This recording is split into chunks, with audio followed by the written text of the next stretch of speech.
बुलेटिनच्या सुरुवातीलाच एक मोठी बातमी। मनोज जरांगे पाटील यांना मुंबई पोलिसांनी नोटीस बजावली आहे। न्यायालयाच्या निर्देशानंतर नियमांचं उल्लंघन केल्याप्रकरणी मनोज जरांगे पाटील यांना मुंबई पोलिसांनी आता नोटीस बजावली आहे। आंदोलन करण्यासाठी न्यायालय आणि पोलीस यांनी देण्यात आलेल्या अटी आणि शर्तीचं उल्लंघन करण्यात आल्यानं जरांगे पाटील यांनी मागितलेल्या आंदोलनाच्या परवानगी आता नाकारण्यात आली आहे। आझाद मैदान पोलिसांना जरांगे पाटील यांच्या कोर कमिटीला नोटीस बजावून लवकरात लवकर आझाद मैदान खाली करण्याबाबत या पत्रात म्हटलेलं आहे। त्याचबरोबर पत्रात जरांगे पाटलांनी प्रसार माध्यमांवर केलेल्या वक्तव्याची सुद्धा पोलिसांनी दखल घेत आणि त्याचा उल्लेख सुद्धा या नोटीसमध्ये केलेला आहे।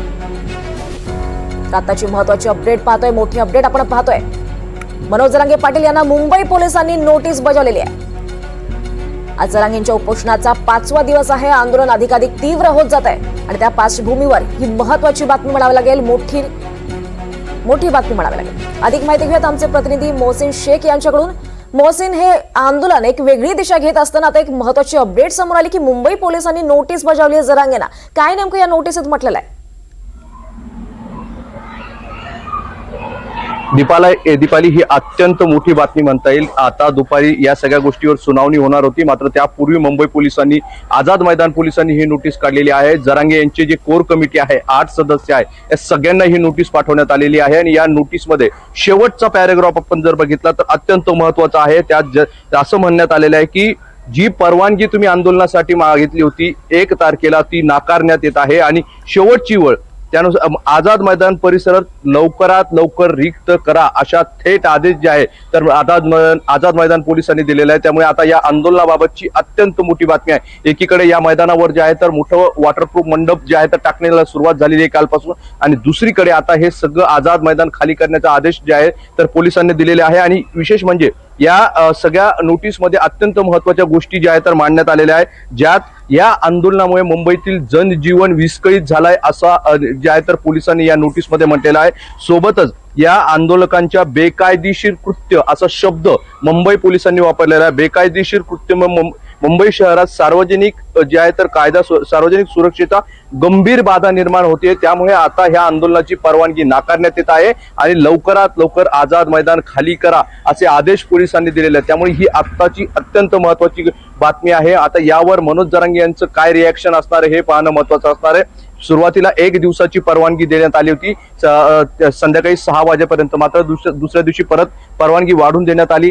परत अशा आज 5वा दिवस आहे आणि आजच्या दिवसाची देखील परवानगी मागण्यात आली होती। 1 तारखेला तसं पत्र आझाद मैदान पोलिसांना जरांगेंच्या कोर कमिटीने दिले असल्याचं कळतंय आणि मात्र पोलिसांनी ही सगळी परवानगी आता नाकारलेली आहे। त्यामुळे आता या आंदोलनाचं नेमकं पुढे काय दिशा किंवा या आंदोलनाचं पुढे काय होईल हे पाहणं महत्त्वाचं असणार आहे। आता पोलिसांची भूमिका काय असणार आहे? कायदेशीर नोटीस तर पोलिसांनी दिलेली आहे, पण प्रत्यक्षात आता पोलीस जे आहे तर आझाद मैदान खाली करणार का हे देखील पाहणं महत्त्वाचं असणार आहे। दुपारी देखील आज 3 वाजता या सगळ्या गोष्टीवर कोर्टात सुनावणी देखील होणार आहे। मात्र त्यापूर्वी आता पोलीस जे आहे तर ऍक्शन मोडमध्ये आल्याचं आपल्याला पाहायला मिळतंय, कारण काल कोर्टाने आदेश दिल्यानंतर आपण जर बघितलं तर सकाळी देखील सीएसटी रेल्वे स्टेशन असेल किंवा सीएसटीच्या बाहेर मोठ्या प्रमाणात आंदोलक जमलेले होते। जरांगे यांनी काल आव्हान करून देखील आंदोलक काही हटायला तयार नाही। अशा परिस्थितीत आज पहाटे ही नोटीस देण्यात आल्याचं कळतंय। त्यामुळे आता ह्या सगळ्या या सगळ्या आंदोलनाच्या पार्श्वभूमीवर मुंबई पोलीस कुठेतरी ऍक्शन मोडवर आल्याचं पाहायला मिळतंय आणि आता यावर मनोज जरांगे यांची भूमिका काय असणार आहे हे पाहणं महत्त्वाचं असणार आहे, कारण त्यांनी स्पष्ट केलेलं आहे की मी कोणत्याही परिस्थितीत मुंबई खाली करणार नाही। मात्र दुसरीकडे आता पोलिसांनी आझाद मैदान खाली करण्याचे आदेशच काढलेले आहे। दीपाली, निश्चितच मोहसिन, आपण असेच सोबत राहा। तर दरम्यान आता पोलिसांनी पाठवलेली नोटीस आणि त्या नोटीसमध्ये आझाद मैदान रिकाम करण्याचा उल्लेख आणि त्याबद्दल आझाद मैदान परिसरातील मराठा आंदोलकांची नेमक्या काय प्रतिक्रिया आहेत याबाबत अधिक माहिती देण्यासाठी आपल्यासोबत आहेत आमचे प्रतिनिधी ऋतिक गणकवार। ऋतिक, आता मुंबई पोलिसांनी आझाद मैदान रिकामे करण्याच्या नोटीस दिली आहे, नेमकं सध्या तिथे काय प्रतिक्रिया येतात या आंदोलकांकडून? नक्कीच दीपाली, आज मनोज जरांगे पाटील यांच्या उपोषणाचा आज 5वा दिवस आहे आणि आपण या ठिकाणी आंदोलनस्थळी आहोत आणि आपण या ठिकाणी दृश्यांमध्ये बघतोय आंदोलकांची जी उत्साह आहे तो कुठेही कमी झालेला नाही आहे। आपण या ठिकाणी बघू शकतो आंदोलन जे आहे ते मोठ्या प्रमाणात सुरू आहे। मात्र जे पोलिसांनी या ठिकाणी सूचना केलेल्या आहेत की आज आझाद मैदान जे आहे ते खाली करावं असं कोर कमिटीला नोटीस बजावत या ठिकाणी सांगण्यात आलेलं आहे। त्या संदर्भात आता नागरिकांच्या काय प्रतिक्रिया आहेत, आंदोलनकर्त्यांच्या काय प्रतिक्रिया आहेत ते आपण जाणून घेणार आहोत। पोलिसांनी नोटीस दिलेली आहे आयोजकांना की आझाद मैदान आज खाली करावं, काय सांगाल? आम्ही आझाद मैदान सोडणार नाही. जोपर्यंत आम्हाला आरक्षण भेटणार नाही तोपर्यंत आम्ही आझाद मैदान खाली करणार नाही, सोडणार पण नाही. आम्ही इथंच ठिय्या मांडणार आहे. काल कोर्टामध्ये सुनावणी झाली. जे मराठा आंदोलक आहेत काही प्रमाणात ते पोलिसांच्या बॅरिकेड्सवरती फिरताय, हुल्लडबाजी करताय. यामुळे हा निर्णय देण्यात आलेला आहे. खारघर येथे पर्यायी व्यवस्था करण्याची सूचना पोलिसांनी दिलेली आहे. काय सांगा? इथं फक्त 5,000 लोकांची परवानगी असताना सुद्धा लाखो मराठा बांधव इथे उपस्थित झालेले आहे. त्याच्यामुळे आम्हाला इथं पर्यायी जागा नसताना आम्ही इतरत्र ठिकाणी जमा झालेलो आहे. इथं 5,000पेक्षा जास्त लोकांना परवानगी नसल्यामुळे आम्ही इतरत्र आमचा जो आहे तो आम्ही तिथं बसलेलो आहे. पोलिसांकडून बाहेर तुमच्या गाड्या काढण्यात येत आहेत. तसेच आझाद मैदान देखील खाली करण्याच्या सूचना करण्यात आलेल्या आहेत. तर काय सांगाल? फक्त एक बोला काय सांगाल? आज आझाद मैदान खाली करण्याची सूचना करण्यात आली आहे. आम्ही आझाद मैदान सोडणार नाही सर. आम्ही जोपर्यंत आम्हाला आरक्षण भेटणार नाही तोपर्यंत आम्ही आझाद मैदान सोडणार. हक्काचं आरक्षण घेईल तरच आम्ही आझाद मैदान सोडणार. सरकारला जे पाटील साहेबांची हालत दिसत नाही. आज पाटील साहेबांची हालत होती त्यांना दिसत. ते पण माणूस आहे, ते पण जीव आहे. आमचं हक्काचं आरक्षण आहे. बाकीच्या लोकांना आरक्षण आहे त्यांचा म्हणजे सासरा नोकरीमध्ये, सून नोकरीमध्ये, सासू नोकरीमध्ये, बाकीच्यांना पेन्शन चालू आहे, ते नोकरीला सगळेच. आम्हाला आरक्षण नाही, आम्हाला शैक्षणिक नाही, आर्थिक आरक्षण नाही आम्हाला. आम्ही वडिलोपार्जित शेतकरी सर. आम्ही वडिलोपार्जित शेतकरी आहे. आम्हाला काहीच नाही. आम्ही एज्युकेटेड शेतकरी आहे. आम्ही फक्त शेतीच करायची का? जन्मावर आम्ही शेतीच करायची का? आम्हाला त्याच्याकरता आरक्षण पाहिजे. उद्या चालून आता समजा माझं तर झालं, पण आमचे मुलं आम्हाला मुलांना सुद्धा आरक्षण पाहिजे सर. हां, आम्ही तळागाळातून बोलतोय. आम्ही इतक्या लांबून आम्ही आता संभाजीनगर जिल्ह्यातून इथं आलो तर कशाकरता आलो? आरक्षण मागण्याकरता आलो ना. या ठिकाणी आपण बघू शकतो समन्वय देखील आहे. समन्वय ज्यांना नोटीस आलेली आहे.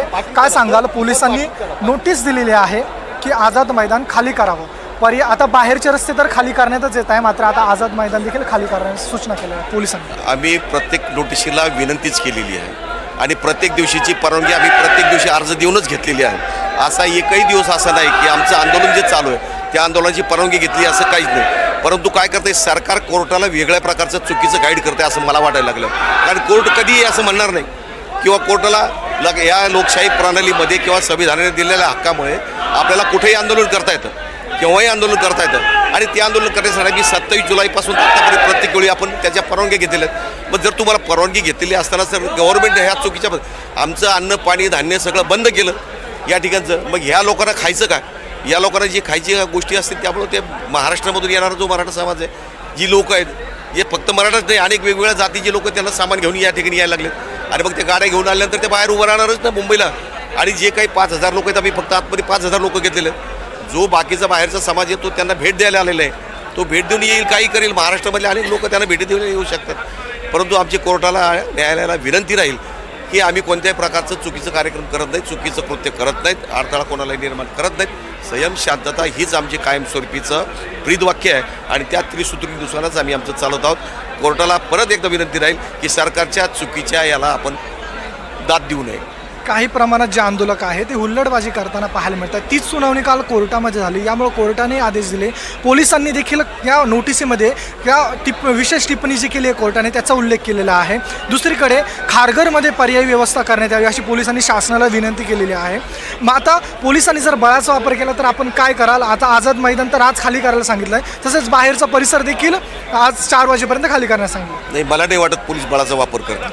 कारण लोकशाही आहे, लोकशाहीमध्ये या सगळ्या गोष्टी चालतच असतात आणि कोणत्याही प्रकारची कोणीही उल्लडबाजी केलेली नाही.